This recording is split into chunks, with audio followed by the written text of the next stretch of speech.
사람들은 생각지도 못했던 우연에 의해서 행운을 잡기도 하고 불행에 빠지기도 합니다. 전 세계적으로 이 코로나 전염병이 퍼지게 된 것은 정말 우연입니다. 그런데 이 코로나 전염병 때문에 이 백신 회사들은 물건이 없어서 못 팔 정도가 되었습니다. 사람들이 이 백신을 구하는데 억 단위로 구하고 있습니다. 인도 같은 데는 막 수십억 개를 지금 구하고 있습니다. 그러니까 회사가 얼마나 돈을 버는지 모릅니다. 또 사람들이 밖에 나가기 싫어하니까 집에서 음식이나 물건을 시켜서 먹습니다. 또 시켜서 받습니다. 그러니까 택배 회사라든지 배달 회사가 막 굉장히 잘 되게 되었습니다. 우리 아파트 보면 밤이나 낮이나 음식 종류 가릴 것 없이 닭, 짜장면, 짬뽕 할 것 없이 오토바이들이 막 그냥 오후에는 완전히 오토바이입니다. 오토바이 얼마나 많이 돌아다니고 택배도 얼마나 많이 배달을 하는지 모릅니다. 택배 회사들은 막 또 새벽 택배를 한다고 죽는 사람도 있었지만은 안 한다는 사람은 없어요. 알고 보니까 그 수익이 만만치가 않은 겁니다. 수입이 짭짤하다는 겁니다. 그리고 마스크 장사는 엄청나게 팔렸습니다. 마스크 공장은 이 한창 그 초반기에 유행할 때는 이 마스크를 다 만들지는 못했습니다. 그리고 마스크를 비닐에 넣어야 되는데 넣는 사람이 없으니까 놀라운 일이 주변에 있는 공무원들이 와서 막 마스크를 비닐에 막 넣어주고 이렇게 하는 일도 있었습니다. 그러나 코로나가 퍼지면서 망한 데도 많이 있습니다. 일단 동경올림픽은 거의 망하다시피 무관중으로 지금 치루어지고 있습니다. 야구나 축구 무관중입니다.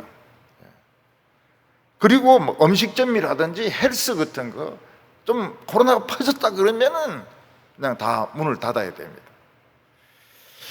특히 교회가 지금 치명적인 타격을 받고 있습니다. 지금 서울에는 4단계를 실시하니까 교인들이 뭐 몇만 명 돼도 20명밖에 못 들어온다는 겁니다. 목사 빼면 19명밖에. 나는 10% 들어오는 줄 알았더니 그게 10%다. 19명. 목사 빼고 19명밖에는 못 들어와요. 부교육자도 못 들어와요. 사랑의 교회 같은 교회는 부목사만 해도 뭐 100명이 넘는데 못 들어가요.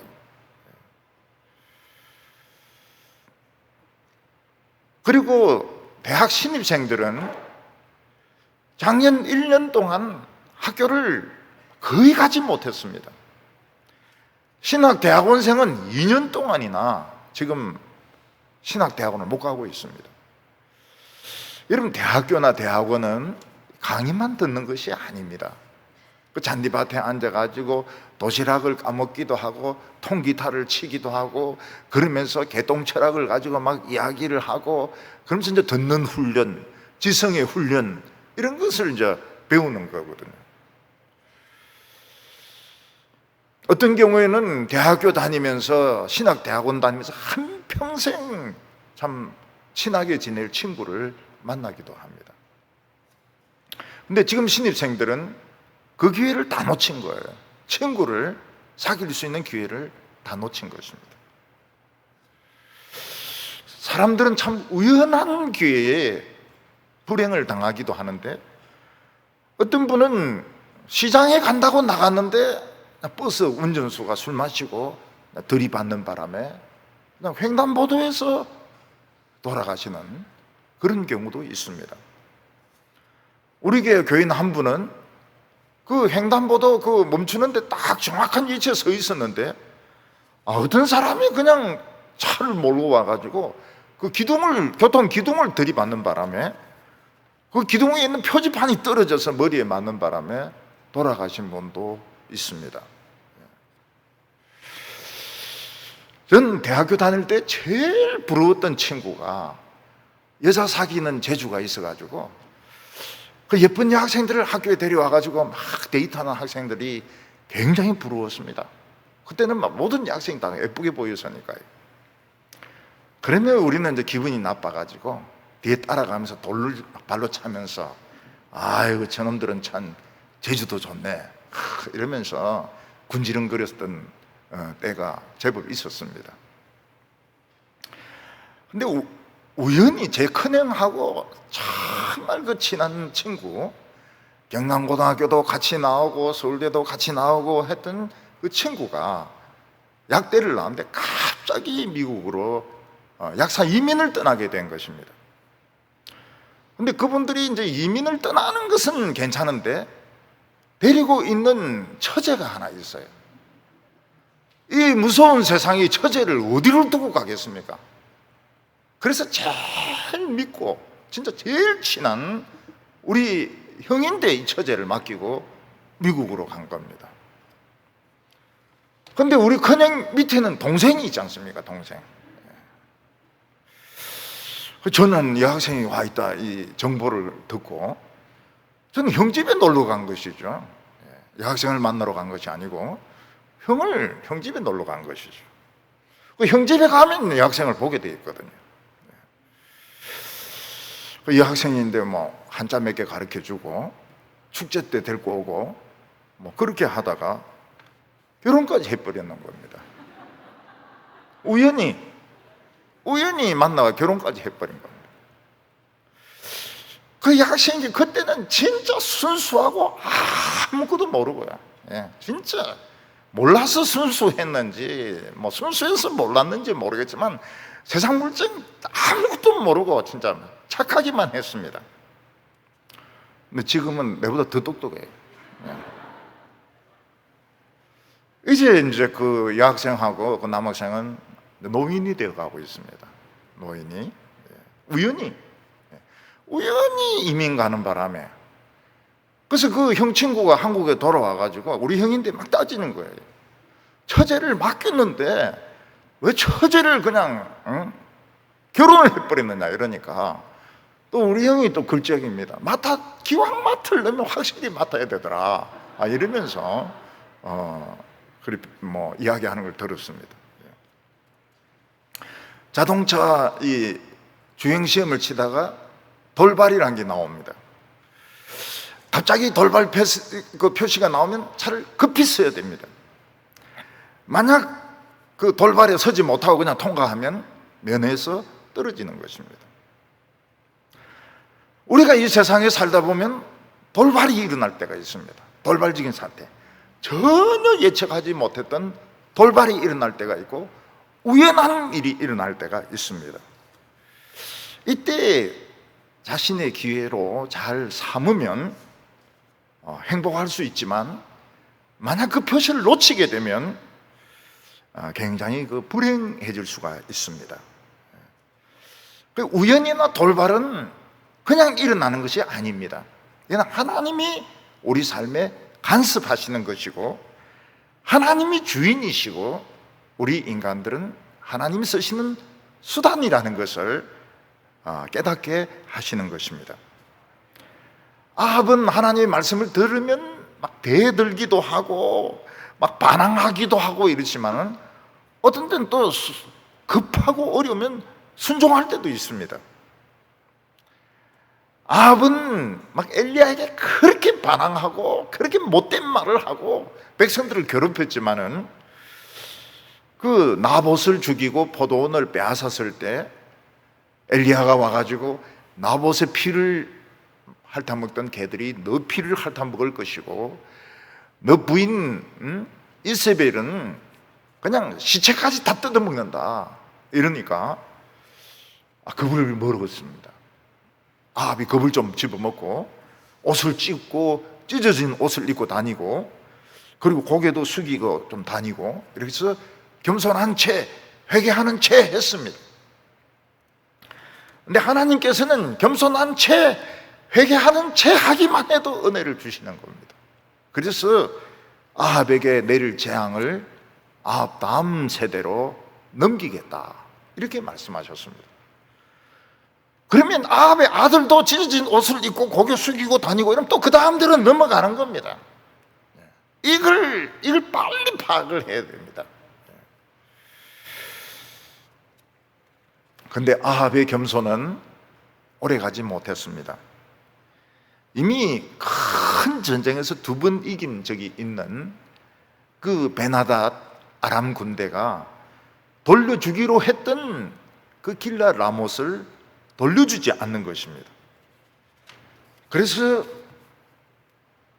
아합은 마음속에 막 분노가 불불 끓고 겸손은 막 없어져 버렸습니다.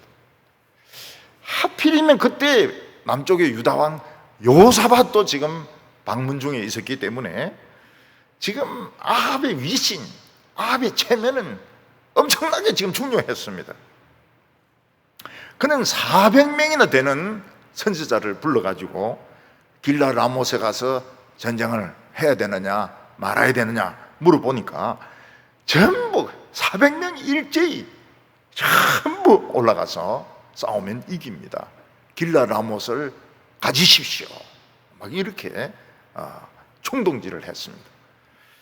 근데 오직 한 선지자, 딱 한 명, 400명에 속하지 않는 딱 한 명, 미가야만이 뭐라고 말했는가 하면 거기에 올라가는 것은 속는 것이며 당신은 살아서 돌아오지 못한다고 말했습니다. 과연 400명과 한 명, 누가 참된 하나님의 말씀을 대언하고 있는 거냐, 누가 진짜 참된 하나님의 종이냐 하는 것입니다.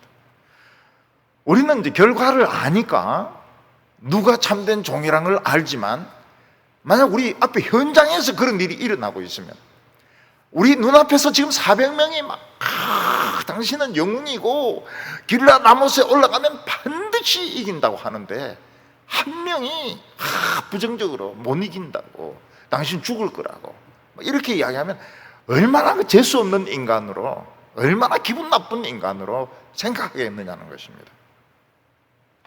오늘 첫 번째는 미가야가 바른 말씀을 한 대가입니다. 이스라엘과 유다 왕, 2왕 앞에 모여 있는 선지자는 400명이었습니다. 그들은 모두 한 목소리로 아합이 듣기 좋아하는 예언을 했습니다. 즉 아합이 지금 전쟁하고 싶어 죽겠는데 전쟁을 하라는 겁니다. 전쟁하면 이길 것이고 길라 라못을 차지할 거라고 예언을 했습니다. 우리나라 어느 대통령 조찬 기도회였습니다. 그때 대통령은 크리스찬이 아닙니다. 그렇지만 목사들이 초청하니까 그 상단에 앉아 있는 것입니다. 근데 그 설교하는 목사는 아첨하는데 거의 달인이었습니다. 아첨하는데. 그래서 우리 대통령이 지금, 대통령님이 얼마나 지금 수고를 하고 계시며, 나라를 지금 바로 세우기 위해서 얼마나 수고하고 계시며, 우리 대통령님의 몸매는 막 다른 나라 어떤 수상이나 수상 부인보다도 날씬하다. 짝짝짝짝. 진짜 그 아첨의 달인이었습니다. 만일 하나님의 참 선지자 같으면 거기 안 가죠.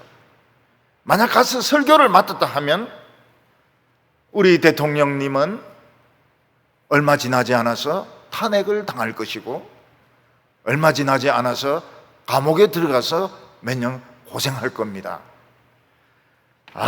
그런 설교했다가는 막 그 와 있는 목사들, 장로들, 비서실 막 난리가 날 겁니다. 총살시키려고 할 것입니다. 그러나 그것이 바른 예언이었던 것입니다. 그래서 나는 대통령 조찬 기도에 뭐 한다 하는 줄 모르겠어요. 바른 설교도 못하고 아첨이나 하고 아부나 하고 아침밥이나 먹고 오고, 그런 걸 왜 하는지 모르겠어요. 그때 대통령은 인기가 아주 높았기 때문에 탄핵을 당하고 감옥에 갈 줄은 아무도 몰랐습니다. 그러나 그것이 하나님의 계획이었고, 선지자는 설교하려면 그것을 설교를 해야 되었던 것입니다. 근데 그 목사가 또 다른 정부 때 또 설교하게 되었습니다. 그때는 또 어떻게 아첨을 합니까?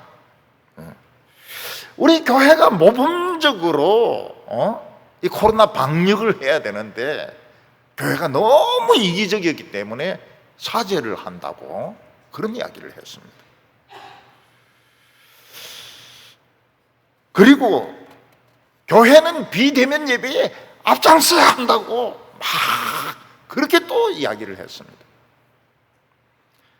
근데 이제 서울이 그냥 4차 이 4단계가 돼가지고 자기 교회가 굉장히 크거든요. 거기에 열 몇 명 딱 앉아 있으니까 무슨 이야기를 합니까? 내가 비대면 예배를 드리면서 보니까 피눈물이 난다. 눈에 피눈물이 난다. 그런 이야기를 해요.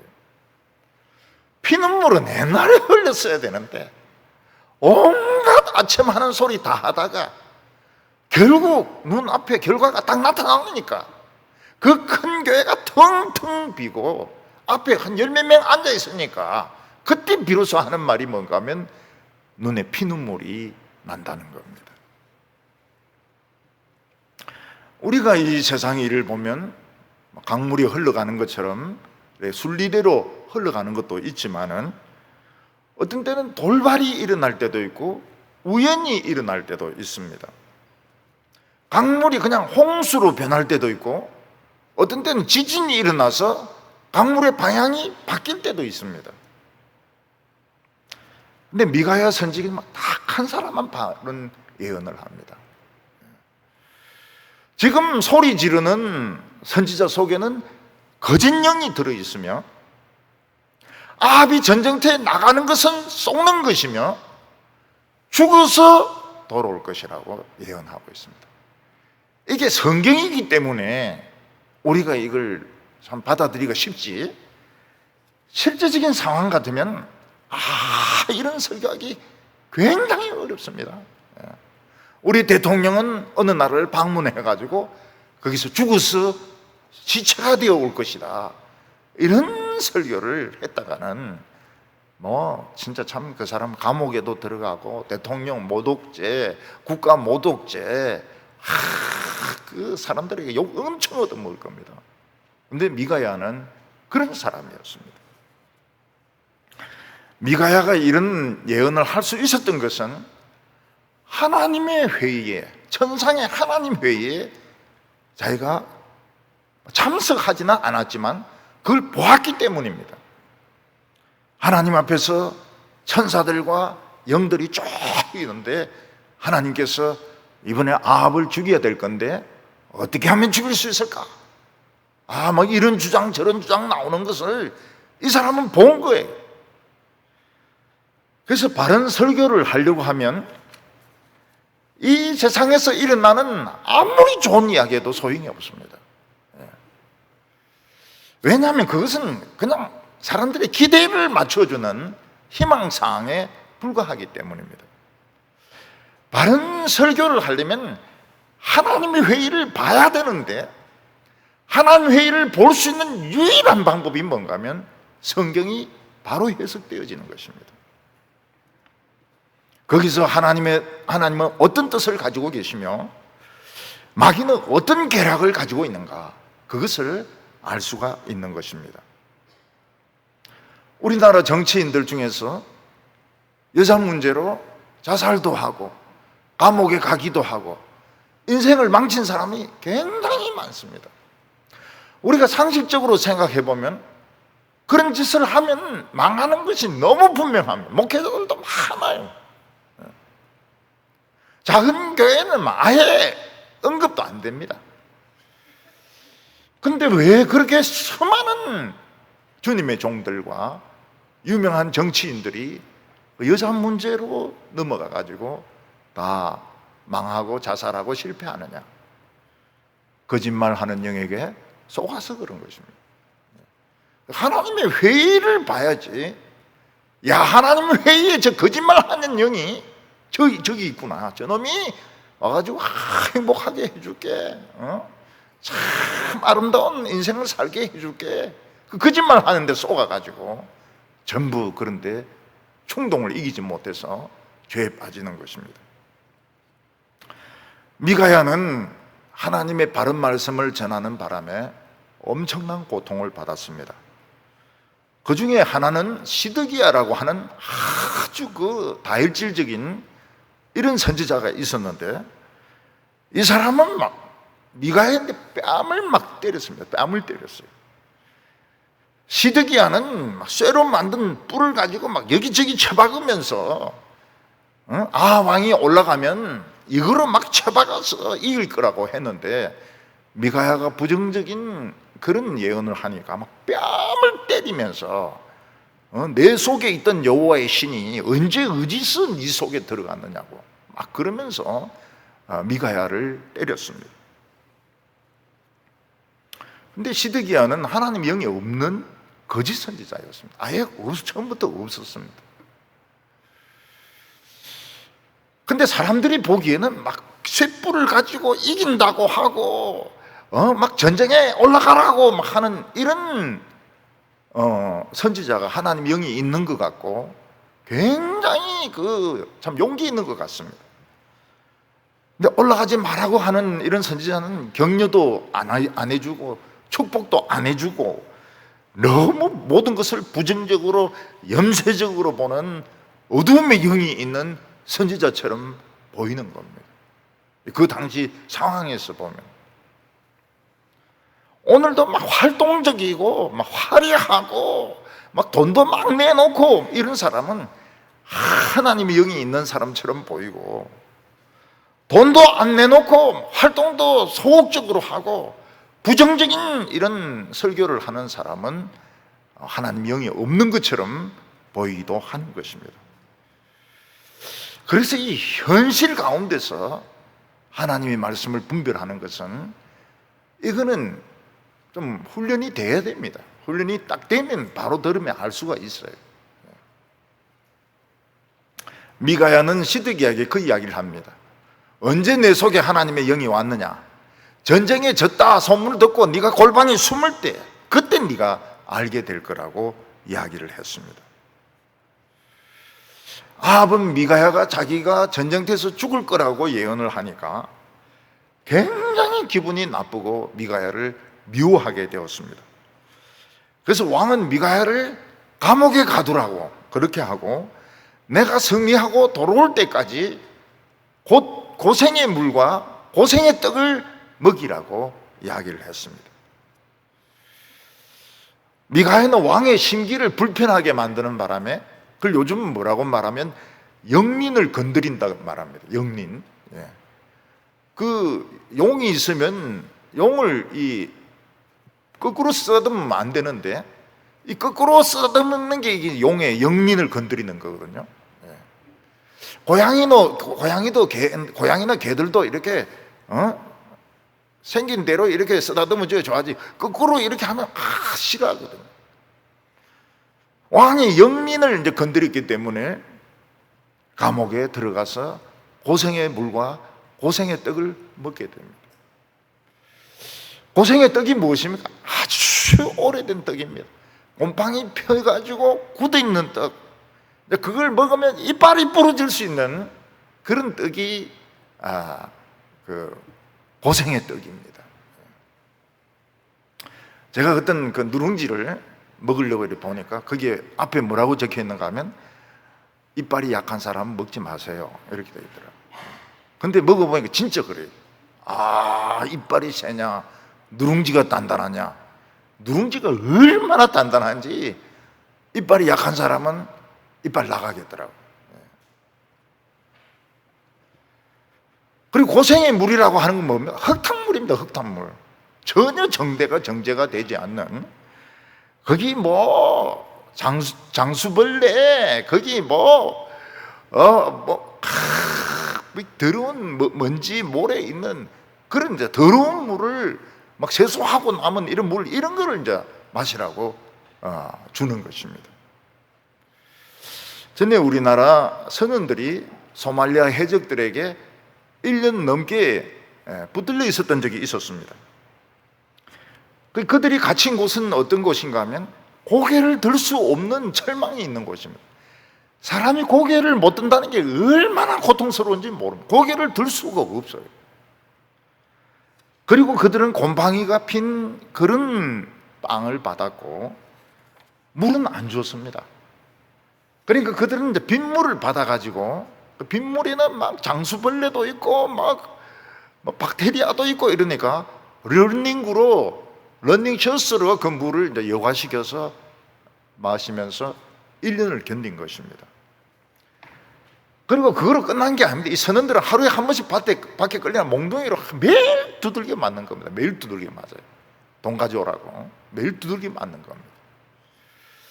근데 다행히 협상이 돼가지고 이 사람들이 한 1년 반 정도 만에 풀려났습니다. 해군 헬기가 와가지고 이 사람들을 태워갈 때 그 해군이 안심하십시오. 이젠 대한민국의 품입니다. 이랬을 때 그 사람들은 실감이 안 나더라는 거예요. 1년 반 동안 막 빗물을 런닝구이 여과시켜서 먹고 곰팡이 핀 그 빵을 먹고 매일 두들겨 맞고 이러면서 고국에 돌아간다는 게 실감이 안 났다는 겁니다. 미가야는 왕에게 그렇게 말했습니다. 왕은 돌아오지 못할 것입니다. 왜냐하면 하나님의 말씀은 절대적이기 때문에 왕이 여기서 쏘가서 나가면 왕은 못 들어옵니다. 그걸 또 이야기합니다. 만약 이때 아합이 자기 자존심을 버리고 자기 체면을 버리고 저 미친놈이지만 하나님 말씀이니까 듣자 이랬으면 사는 거거든요. 이랬으면 얼마든지 살 수 있는 건데 그는 자존심과 고집 때문에 미가야를 굉장히 미워하고 정오하면서 내가 싸우고 돌아오면 널 죽일 것이다 그러면서 거짓 영에게 속아서 전쟁터에 나갔던 것입니다. 근데 이때 이제 미가야를 더 만나야 되겠다고 한 사람이 유다왕 여호사밧이고, 여호사밧은 참 의로운 왕이었습니다. 근데 여호사밧은 미가야가 하는 말을 듣고도 아무 말을 안 합니다. 미가야의 말을 듣고 여호사밧이 정상적으로 하면 이 선지자의 말이 더 맞는 것 같은데요, 전쟁 안 하면 어때요? 이런 소리를 할 수도 있지 않습니까? 근데 여호사밧은 그냥 아무 소리도 안 합니다. 그리고 같이 전쟁터에 나가요. 그리고 죽을 뻔합니다. 이게 왜 그런가 하면 여호사밧은 마음속에 그 큰 교회, 큰 나라에 대한 열등감이 있었던 겁니다. 그래서 아합이 오죽 알아서 결정하겠나. 그래서 하나님의 말씀을 듣고서도 여호사밧은 아무 소리를 안 하는 겁니다. 그래서 자기가 죽을 뻔해요. 누구든지 하나님의 바른 말씀을 전거하면 듣고 순종해야 됩니다. 내 생각하고 달라도 듣고 순종해야 됩니다. 이런 체면, 자존심 지키면 무슨 소용이 있습니까? 안 죽는 게 더 중요하죠. 사는 게 더 중요하죠. 여호사밧은 아합과 가까이 해서 참 이스라엘이 하나 되게 하자, 통일이 되게 하자, 아주 그 말은 좋지만 덕본 거 하나도 없습니다. 그럴 때마다 여호사밧은 죽음의 고비를 만납니다. 그래서 아무리 통일이 좋고 아무리 민족이 좋아도 하나님보다 앞설 수가 없어요. 하나님이 통일시켜줘야 통일이 되는 거죠. 여호사밧은 큰 교회, 큰 나라에 대한 열등감을 가지고 있었기 때문에 순간적으로 아합을 믿었던 겁니다. 아합이 얼마나 알아서 잘 하겠느냐. 그래서 군소리 안 하고 따라 나갔는데 자기가 죽는 길이었습니다.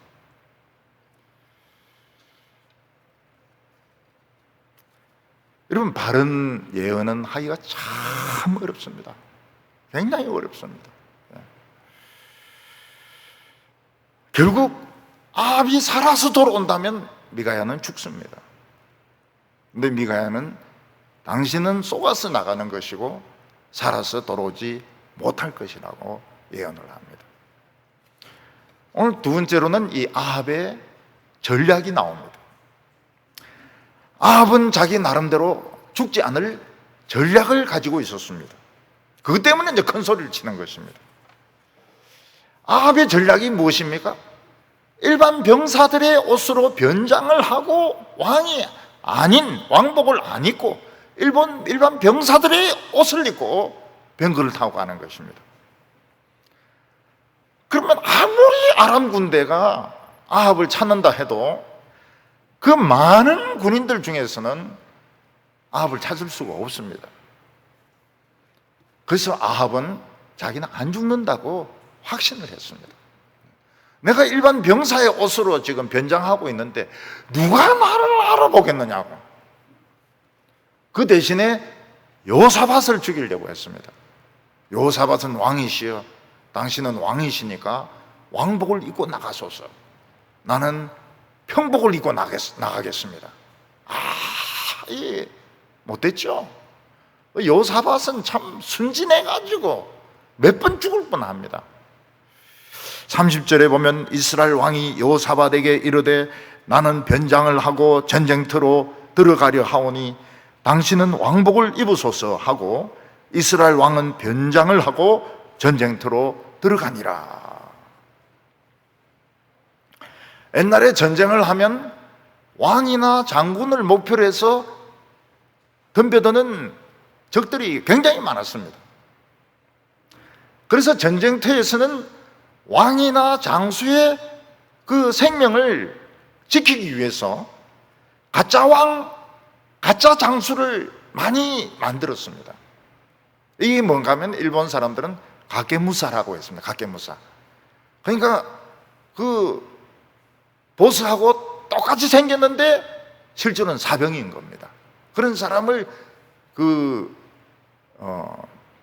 왕의 옷을 입히고 장수의 옷을 입히고 이래가지고 전쟁터에 나가서 죽였지만 죽은 게 아닙니다.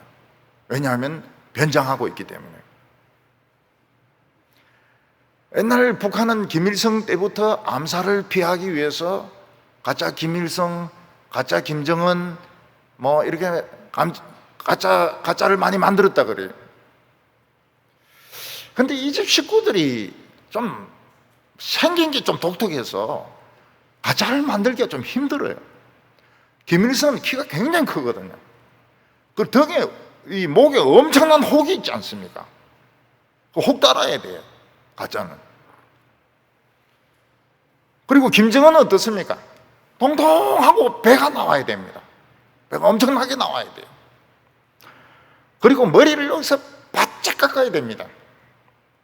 그리고 목소리가 굉장히 침울하고 저음이면서도 빨라야 됩니다.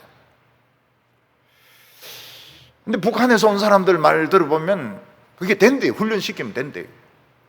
그 김정은이 같이 그런 사람이 있대요. 키도 작고 배가 나오고 그런 사람 머리를 싹 이렇게 밀어가지고 굵은 저음으로 어려운 맨들이 뭐 이렇게 하면 된대요.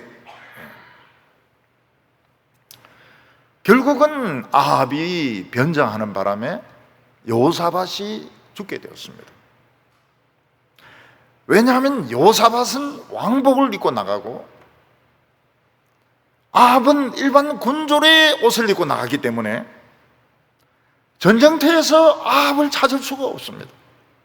그런데 여호사밧은 표적이 되는 것입니다.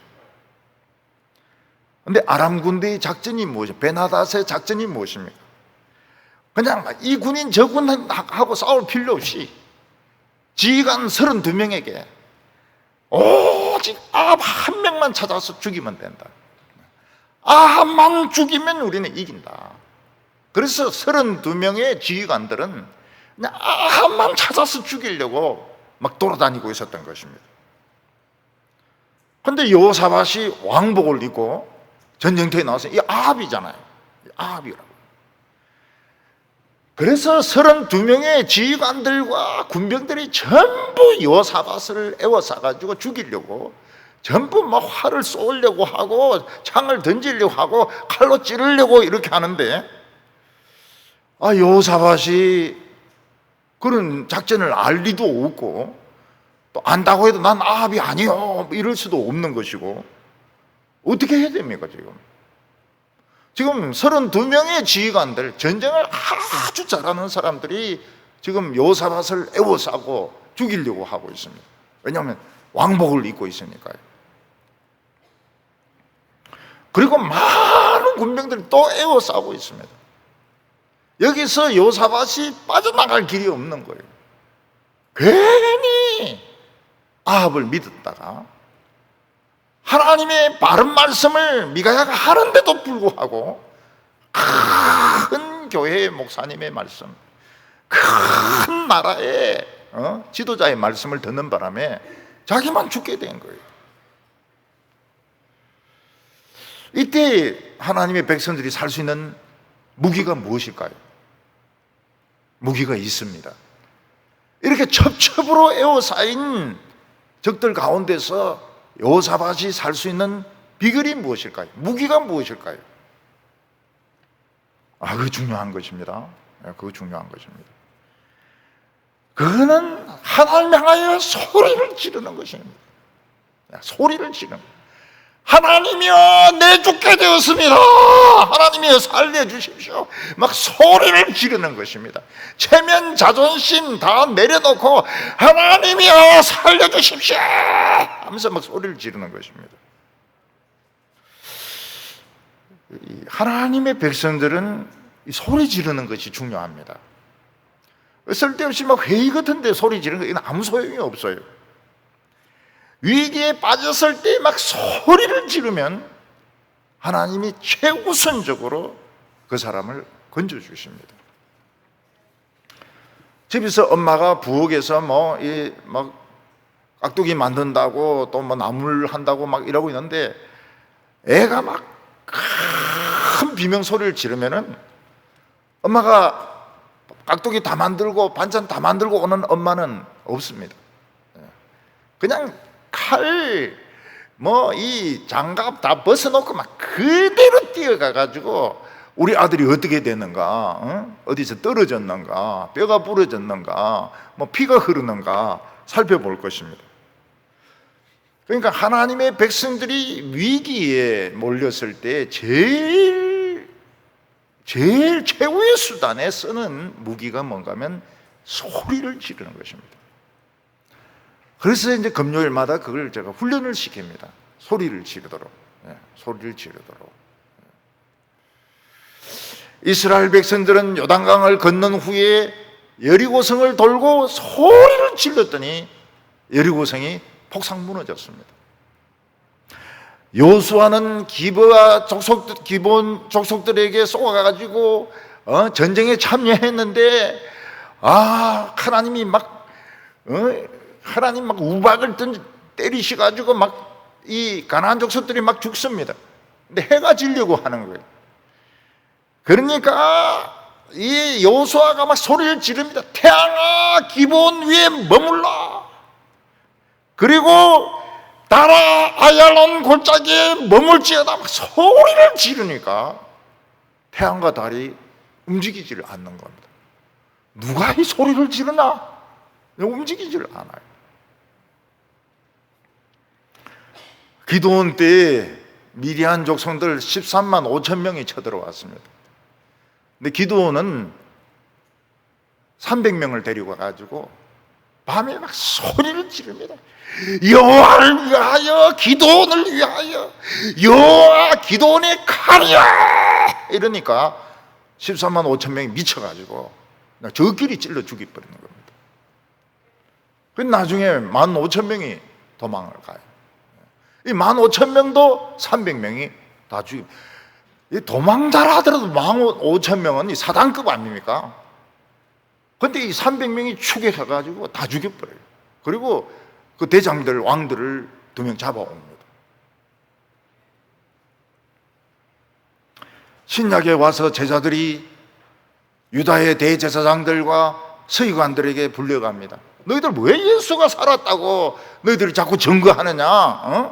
예수는 죽었는데 왜 살았다고 자꾸 이야기하느냐? 그래서 막 채찍으로 때렸습니다. 근데 이 제자들은 웃으면서 나옵니다. 이야, 우리가 예수님 때문에 이렇게 맞을 수 있다는 건 이거 얼마나 큰 복이냐? 예수님 때문에 채찍질 당한다는 거 이거 얼마나 대단한 거냐? 그래서 교회에 가가지고 성도들에게 그 이야기를 하고 같이 막 소리 지르면서 기도를 합니다. 그때 땅에 흔들리는 거예요. 지진이 일어나는 거예요. 지진이 일어나는 거예요. 예수님께서는 십자가에 못 박혀서 돌아가실 때 큰 소리를 질렀습니다. 내 영혼을 아버지 손에 부탁하나이다. 그리고 죽었습니다. 그리고는 역사가 나타났습니다. 사망의 권세를 깨뜨리고 역사가 나타났습니다. 저는 학생들에게 이야기합니다. 학생들에게 하나님인데 왜 소리를 안 지르냐? 고3들 왜 소리를 안 지르냐? 하나님 서울대 가고 싶어요. 음대 들어가고 싶어요. 왜 소리를 안 지르냐 이게? 소리를 지르면은 길이 생길 건데. 그 어떤 학생은 진짜 소리를 질렀어요. 제 실력으로는 들어갈 대학이 없습니다. 대학 들어가게 해주세요. 목사님이 그렇게 해라고 했어요. 들어갔어요. 소리 지르고 들어갔어요. 이 하나님의 백성들이 어려울 때 참을 때도 있지만은 도저히 못 참을 때는 소리를 질러야 됩니다. 소리를 질러야 돼요. 막 화병이 터지려고 이럴 때는 막 소리를 질러야 돼요. 소리를 막 질러야 돼요.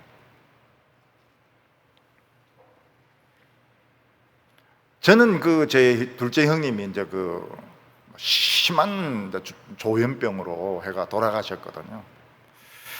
그런데 이제 그때가 금요일이기 때문에 제가 갈 수도 없었고 장로님들이 가시려고 하지만 또 가셔도 또 예배 빠져야 되고 마음이 참 안 됐어요. 그 나중에 혼자 산에 가가지고 왜 죽었어? 왜 죽었어? 니 왜 죽었어? 우리 형님 이름이 김명식. 명식이 형 왜 죽었어? 하면서 막 소리 지르면서 막 산을 걸었다고요. 여러분도 그래 한번 해보세요. 누가 애미기면 너 왜 애미겨? 일진들 왜 애미겨? 하나님의 천사들 맛을 한번 보고 싶어. 그런 소리 지르려면 아무도 안 듣는 골목이 하나 있어야 돼요. 그래서 평소에 그런 데를 좀 찾아 놓으시기를 바랍니다. 상사가 막 괴롭히고 하면 이 과장 너 죽었어. 너 왜 그러는 거야? 아유, 소리 지른다 해서 속이 시원해지는 건 아니지만은 하나님의 백성들의 최후의 무기는 소리를 지르는 겁니다. 왜냐하면 미친 사람이 제일 두려워하는 것이 자기보다 더 미친 놈이거든요. 우리 예수쟁이들 막 소리 지르는 것은 더 미친 놈이래요. 미친 사람이 내가 오늘까지 많이 미친 놈 겪어봤지만 저렇게 미친 놈은 처음 본다. 도망간다고. 요사밭이 막 소리를 지르니까 이 32명의 지휘관이 딱 아는 겁니다. 아합이 아니야. 이게 쫄병이야. 각계무사야. 이거 아합이 가짜를 세워놓고 지금 변장한 거야. 그러면서 이 32명의 지휘관이 요사밭이 유다 왕인지도 모르고 그냥 쫄병을 왕복 입혀난 줄 알고 아합을 찾으러 해산을 한 겁니다. 소리를 지르니까. 만약 요사밭인 줄 알았더라면 포로로 잡았을 겁니다. 왜냐하면 유다도 공격하려고 하거든요. 죽이려고 하거든요. 몸값을 받아내려고 하거든요. 근데 막 요사밭이 소리를 지르는 순간 이거 가짜라는 걸 알게 된 겁니다. 쫄병이라는 걸 알게 된 거예요. 그래서 아합이 아니야. 아합은 이런 식으로 소리 안 질러. 응? 아합은 미친놈이 아니야. 정상적인 인간이야. 그러면서 이 가짜 왕이란 걸 알고 그 32명의 지휘관들과 에워싼 군인들이 흩어졌던 것입니다. 정말 여호사밧은 죽을 뻔했죠. 괜히 아합 말을 듣는 바람에. 근데 다음에도 보면 또 말을 들어요. 또 말을 들어요. 왜 그런지 모르겠어요. 하나님의 종들이 자신감이 좀 있어야지. 자신감이 좀 있어야지. 뭐 높은 사람이 뭐 해라고 한다 해가지고 다 들을 필요 없습니다. 못한다 그래야 돼요. 못한다, 안 한다고. 못하냐, 안 하냐 이러면 둘 다라 그러세요. 못하기도 하고 안 하기도 한다 그러세요. 미가야의 이 예언은 실패할 것 같았습니다. 왜냐하면 아합이 머리를 기차게 굴려가지고 여호사밧을 이용을 했으니까요. 여호사밧은 죽고 아합은 살 것 같았습니다. 근데 여호사밧이 막 소리를 지르는 바람에 아합의 계획은 일단 전략은 실패로 돌아가게 되었습니다. 오늘 세 번째 마지막으로 우연한 사고가 생긴 것입니다. 우리는 때때로 생각지 못했던 이 우연한 사고에 의해서 운명이 바뀔 때가 있습니다. 그런데 우연이라고 하는 것은 사실은 하나님이 간섭하시는 겁니다. 하나님이 우리가 그 의미는 다 모르지만은 하나님이 간섭하시는 겁니다.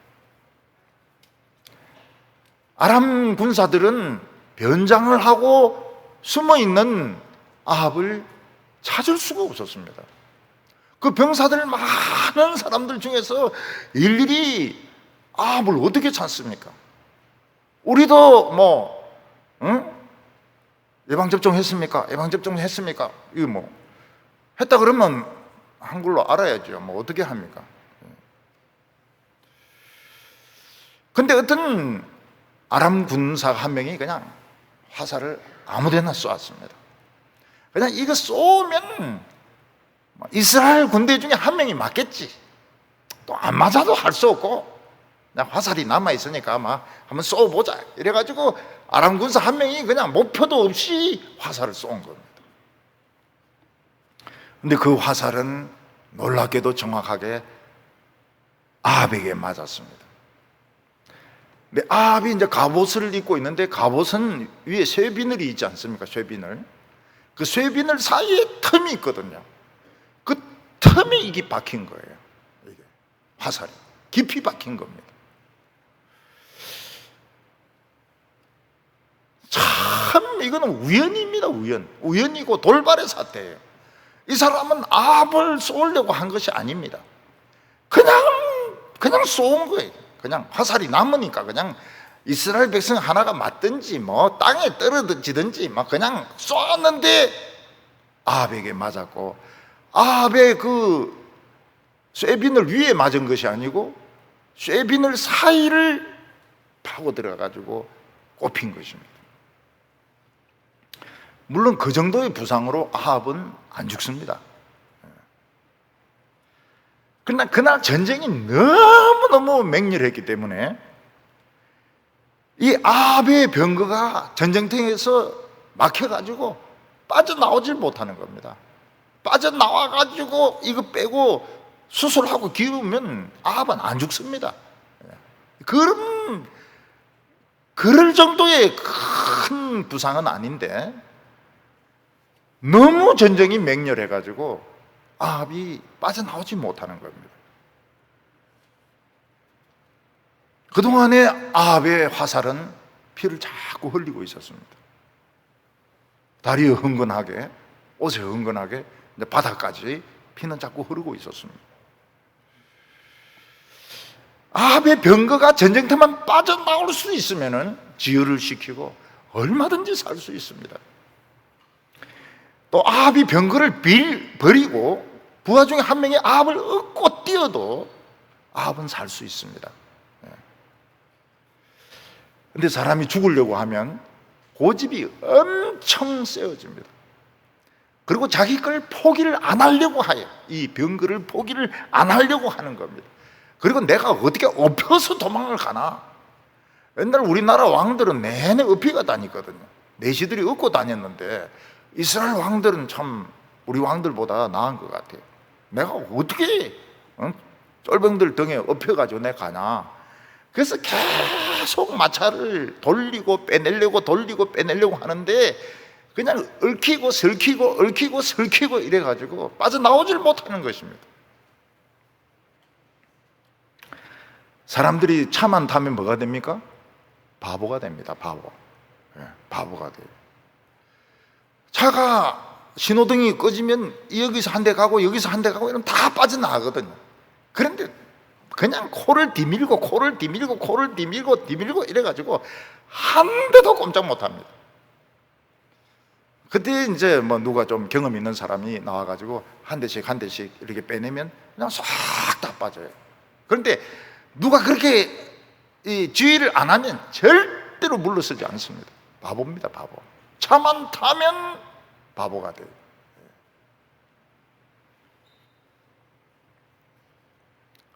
아번 병거를 안 버립니다. 병거 버리고 그 뭐 장교 중에 한 명인데 내 얻고 좀 가자. 그러면 삽니다. 근데 막 계속 이 병거를 돌리려고 하고 돌아가려고 하고 이러는데 막 벌써 막 병거가 얽히고 설키고 얽히고 설키고 이래가지고 꼼짝달싹 못하는 것입니다. 피는 멎지 않고 병거는 빠져나가지 못하고 결국 아합은 과다출혈로 죽게 됩니다. 과다출혈. 이 과다출혈이라고 하는 것은 출혈만 막으면 살 수 있는 거거든요. 근데 피를 너무 많이 흘려서 아합은 죽습니다. 우리가 이것을 보면 우연이 아니란 것을 알게 됩니다. 사람의 실수라고 하지만 그것도 실수가 아니란 걸 알게 됩니다. 우리 모든 인생의 주인은 하나님이시고 우리는 하나님이 쓰시는 그릇에 불과한 것입니다. 우리는 그릇으로 최선을 다하는 것이지 우리는 신이 아닙니다. 사람들은 자꾸 신이 되려고 해요. 절대자가 되려고 합니다. 그러면 못 빠져나와요. 우리는 그릇에 불과합니다. 해가 지니까 이제 적군 아군이 안 보입니다. 그리고 이제 더 이상 싸울 수가 없으니까 나팔을 불러가지고 자기 병사들 부르기 시작합니다. 그때서야 아합의 병거가 그 묶인 데서 풀려가지고 오는 겁니다. 비키라 비키라 왕이시다 비키라 비키라. 벌써 피를 너무 많이 흘려가지고 죽어 있는데요. 그때는 벌써 아합은 죽어 있었습니다. 사람 왕이 죽으니까 왕의 시체를 사마리아로 메고 가서 거기서 장사를 지냅니다. 그러니까 엘리야의 예언이 성취 안 된 것 같아요. 아합의 피는 개들이 핥아먹을 것이라고 했는데 시체는 사마리아 장사를 지냈으니까요. 엘리야의 말이 틀린 것 같습니다. 그러나 아합은 피를 두고 갔습니다.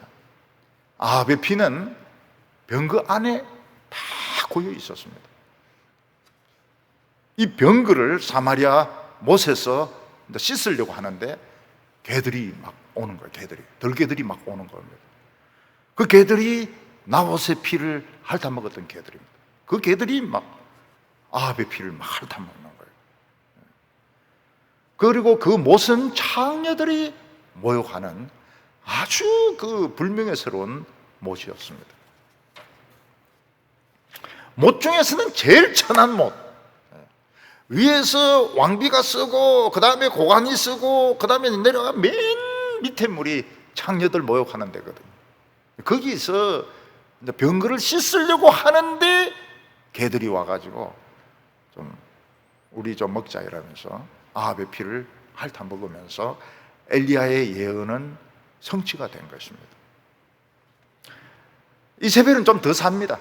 좀 더 살다가 나중에 막 화장하는 가운데 집어 던져가지고 개들이 막 머리부터 막 뜯어먹어 버립니다. 그거는 이제 뒤에 열왕기 하루 넘어가게 됩니다. 오늘은 어떤 날입니까? 열왕기상 책거리 하는 날. 책거리 할 때 뭘 해야 됩니까? 참 떡을 해 먹을 수도 없고 그냥 집에 가서 자세요.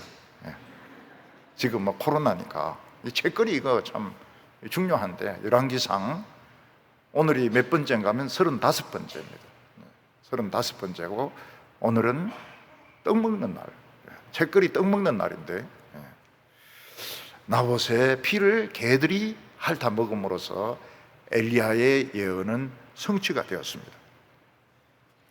아마 어떤 사람이 개인데 아마 물어봤을지도 모르겠어요. 제가 같으면 물어봅니다. 야, 나봇의 피가 맛있냐, 아합의 피가 맛있냐 이렇게 물어봤다면 개들이 나봇의 피, 아합의 피는 좀 찝찝하다 이렇게 이야기했을지 모르겠습니다. 하나님의 말씀은 응답이 안 되는 것 같은데 응답이 됩니다.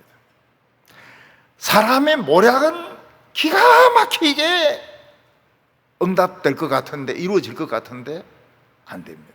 소리만 한번 질렀더니 이 가짜 왕이구나. 그래서 다 물러가 버립니다. 여호사밧인 줄도 몰라요.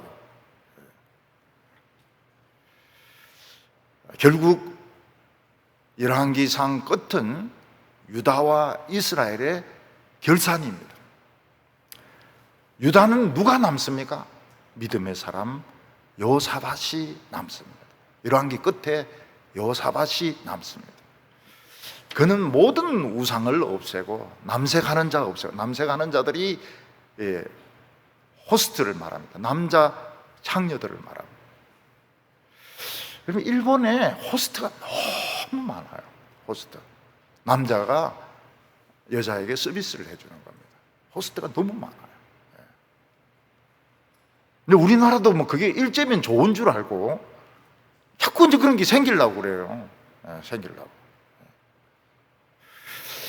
클럽은 왜 그래? 젊은 사람들이 몰려드나 했더니 술도 마시고 춤도 추고 소리도 지르고 막 이러니까 막 코로나하고 뭐고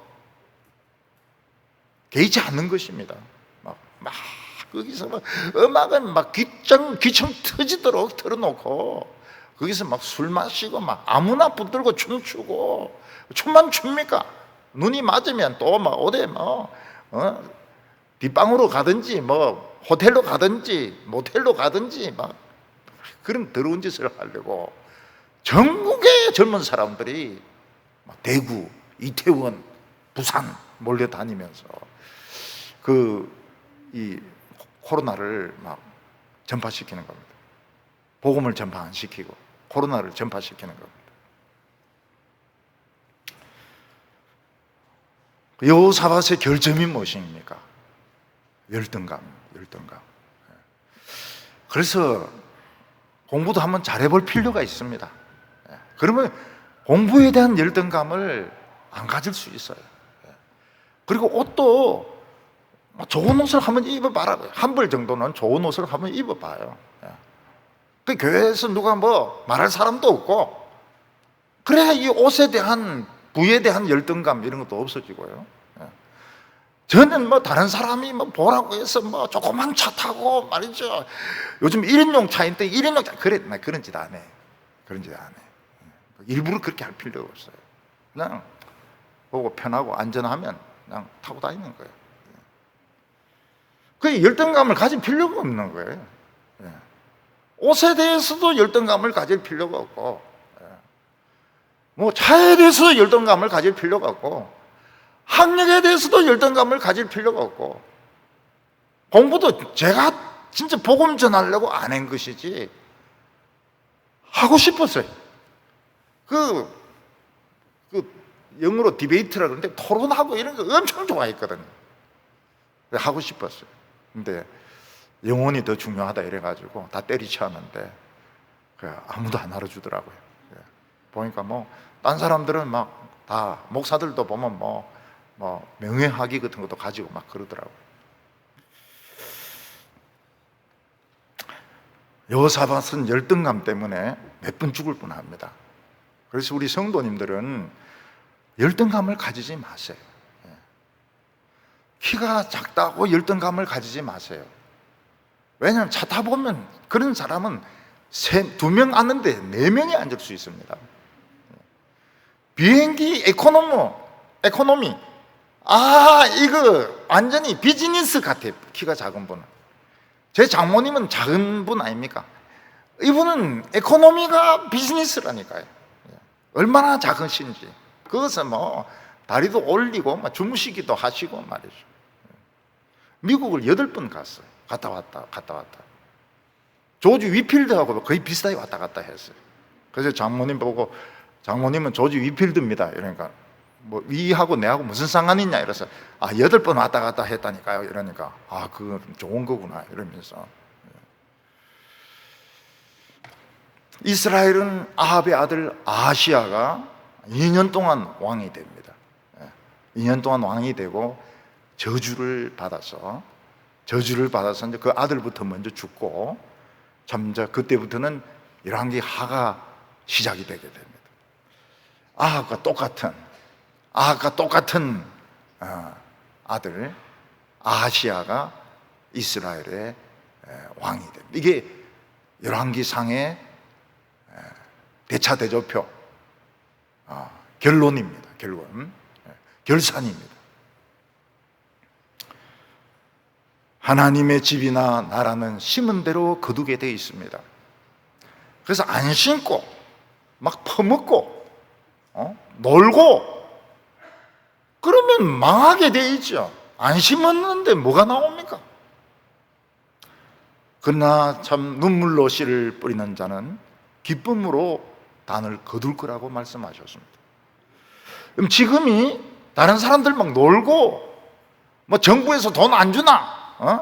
뭐 금수저 은수저 따질 때 우리는 눈물로 씨를 뿌릴 때입니다. 기쁨으로 단을 거둘 줄로 믿습니다. 기도드리겠습니다.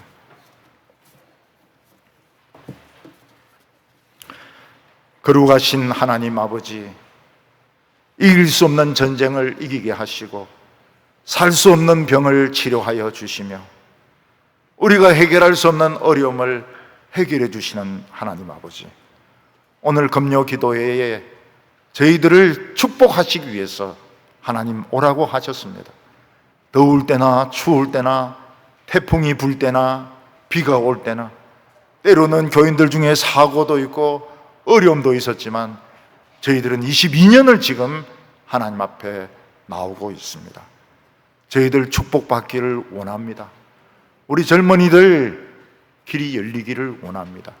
고3 학생들 자기가 원하는 대학에 들어가고 싶습니다. 하나님, 우리 인간의 모략으로는 할 수 없습니다. 하나님의 지혜로 우리의 길을 열어 주시옵소서. 예수님의 이름으로 기도하옵나이다. 아멘.